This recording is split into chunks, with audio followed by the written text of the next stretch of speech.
सावन सोमवार व्रत कथा। एक समय की बात है। किसी नगर में एक साहूकार रहता था। उसके घर में धन की कोई कमी नहीं थी, लेकिन उसकी कोई संतान नहीं थी। इस कारण वह बहुत दुखी था। पुत्र प्राप्ति के लिए वह प्रत्येक सोमवार व्रत रखता और पूरी श्रद्धा के साथ शिव मंदिर जाकर भगवान शिव और पार्वती जी की पूजा करता था।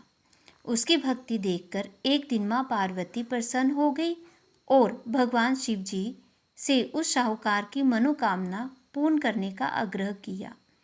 पार्वती जी की इच्छा सुनकर भगवान शिव ने कहा कि हे पार्वती, इस संसार में हर प्राणी को उसके कर्मों का फल मिलता है और जिसके भाग्य में जो हो उसे भोगना ही पड़ता है। लेकिन पार्वती जी ने साहूकार की भक्ति का मान रखने के लिए उसकी मनोकामना पूर्ण करने की इच्छा जताई। माता पार्वती के आग्रह पर शिवजी ने साहूकार को पुत्र प्राप्ति का वरदान तो दिया, लेकिन साथ ही ये भी कहा कि उसके बालक की आयु केवल 12 वर्ष होगी।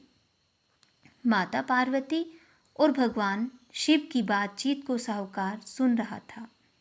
उसे ना तो इस बात की खुशी थी और ना ही दुख। वो पहले की भांति शिव जी की पूजा करता रहा। कुछ समय के बाद साहूकार के घर एक पुत्र का जन्म हुआ। जब बालक 11 वर्ष का हुआ तो उसे पढ़ने के लिए काशी भेज दिया गया। साहूकार ने पुत्र के मामा को बुलाकर उसे बहुत सारा धन दिया और कहा कि तुम इस बालक को काशी विद्या प्राप्त करने के लिए ले जाओ और मार्ग में यज्ञ कराना। जहाँ भी यज्ञ कराओ वहाँ ब्राह्मणों को भोजन कराते और दक्षिणा देते हुए जाना। दोनों मामा भांजे इसी तरह यज्ञ कराते और ब्राह्मणों को दान दक्षिणा देते काशी की ओर चल पड़े।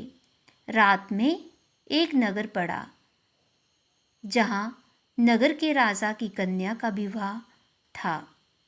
लेकिन जिस राजकुमार से उसका विवाह होने वाला था वह एक आंख से काना था।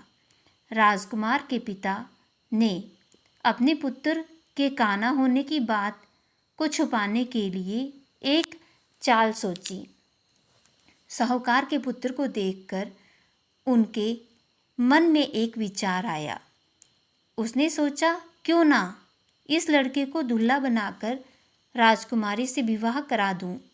विवाह के बाद इसको धन देकर विदा कर दूंगा और राजकुमारी को अपने नगर ले जाऊंगा। लड़के को दूल्हे के वस्त्र पहनाकर राजकुमारी से विवाह कर दिया गया। लेकिन साहूकार का पुत्र ईमानदार था। उसे ये बात न्यायसंगत नहीं लगी। उसने अवसर पाकर राजकुमारी की चुन्नी के पल्ले पर लिखा कि तुम्हारा विवाह तो मेरे साथ हुआ है, लेकिन जिस राजकुमार के संग तुम्हें भेजा जाएगा वह एक आंख से काना है। मैं तो काशी पढ़ने जा रहा हूँ। जब राजकुमारी ने चुन्नी पर लिखी बातें पढ़ी तो उसने अपने माता पिता को ये बात बताई। राजा ने अपनी पुत्री को विदा नहीं किया, जिससे बारात वापस चली गई। दूसरी ओर साहूकार का लड़का और मामा काशी पहुँचे।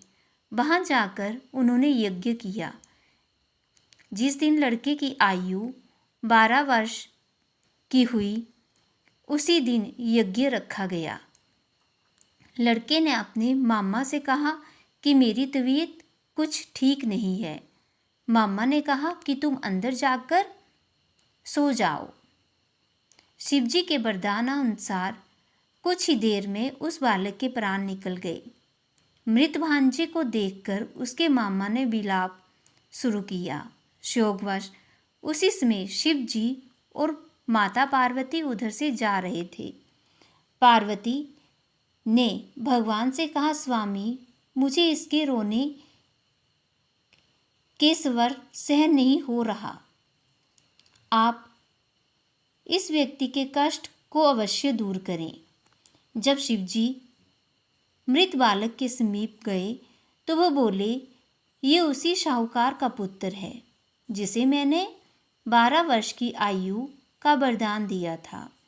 अब इसकी आयु पूरी हो चुकी है। लेकिन मातृभाव से विभोर माता पार्वती ने कहा कि हे महादेव, आप इस बालक को और आयु देने की कृपा करें, अन्यथा इसके वियोग से इसके माता पिता भी तड़प तड़प कर मर जाएंगे। माता पार्वती के आग्रह पर भगवान शिव ने उस लड़के को जीवित होने का वरदान दिया। शिव जी की कृपा से वह लड़का जीवित हो गया। शिक्षा समाप्त करके लड़का मामा के साथ अपने नगर की ओर चल दिया। दोनों चलते हुए उसी नगर में पहुंचे जहां उसका विवाह हुआ था। उस नगर में भी उन्होंने यज्ञ का आयोजन किया। उस लड़के के ससुर ने उसे पहचान लिया और महल में ले जाकर उसकी खातिरदारी की और अपनी पुत्री को विदा किया। इधर साहूकार और उसकी पत्नी भूखे प्यासे रहकर बेटे की प्रतीक्षा कर रहे थे।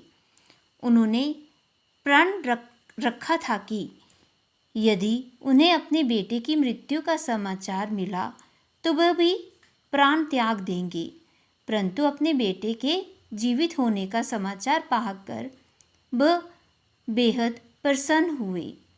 उसी रात भगवान शिव ने व्यापारी के स्वप्न में आकर कहा, हे श्रेष्ठी, मैंने तेरे सोमवार के व्रत करने और व्रत कथा सुनने से प्रसन्न होकर तेरे पुत्र की लंबी आयु प्रदान की है। इसी प्रकार जो कोई सोमवार का व्रत करता है या कथा सुनता है और पढ़ता है, उसके सभी दुख दूर होते हैं और समस्त मनोकामनाएं पूर्ण होती हैं।